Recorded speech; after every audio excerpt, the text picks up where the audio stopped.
call the member for Hunter. Thank you, Deputy Speaker. I want to thank the member for Reid for bringing this important motion forward. Thank you. Deputy Speaker, education is one of the most important parts of any society. It should be one of the highest priorities of any government, and certainly is one of the highest priorities for this Labor government. Young people are our future of our country and our world.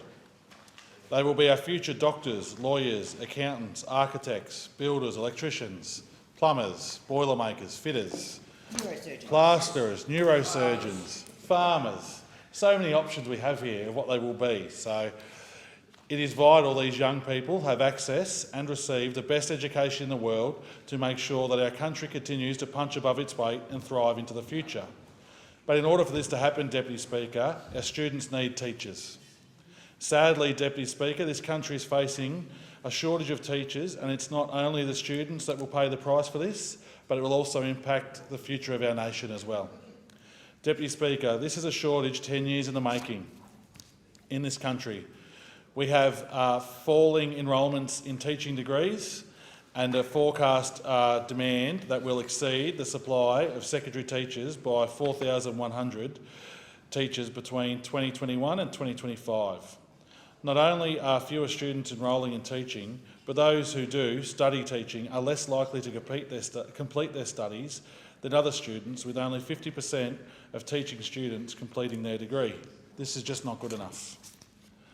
Deputy Speaker, there are fewer and fewer people enrolling in teaching and even less completing their degrees. But the figures show that once those who do complete their degrees become a teacher, teachers between 30 and 50% will leave within their first 5 years of being in a classroom. Deputy Speaker, as with many of the problems created by those opposite, it is electorates like mine that are even more affected with this shortage of teachers being more severe in rural and remote areas. This has been highlighted recently with 2 schools in the Hunter facing chronic shortages. Muswellbrook High School has 8 permanent teacher vacancies and 221 lessons a fortnight are being taught by teachers outside their expertise. Merriwa Central School has 5 permanent vacancies and, according to the New South Wales Parliamentary Inquiry, had 3,800 split or merged classes during the 2021 and the first half of 2022. Once again, Speaker, regional Australia was forgotten about by those who love to throw their slogans on every telegraph pole they can find. Deputy Speaker, these issues are complex and have developed over a long period of time, but we do have an idea of some of the reasons of these issues. The most commonly cited reasons for leaving the profession is high and increased workloads. The Productivity Commission has found that teachers work about 50% more than their paid hours each week, and according to the OECD, our teachers are working more hours than teachers in other countries. Now, Deputy Speaker, one may think that teachers working so hard is great for our students and great for education in Australia, but this is not the case. Teachers are too often being caught up in administrative tasks, and only 40% of their time is actually spent in the classroom face-to-face with their students. Deputy Speaker, this is a government who actually cares about education and the future of young Australians. We're implementing measures to address the teacher shortages, like investing in Australia's teachers with $328 million in targeted funding through the National Teacher Workforce Action Plan.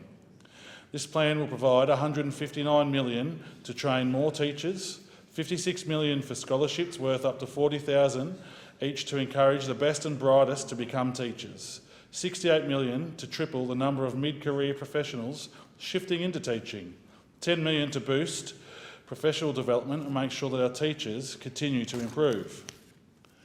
This plan will also see $10 million go towards a campaign to raise the status of the teaching profession, and $30 million teacher workload reduction fund will look at ways to reduce workload and maximise the time spent in the classroom with students. Speaker, this plan will increase the number of people studying teaching and will also help them finish their degree. This plan will reduce workloads and give teachers the recognition they deserve in the community.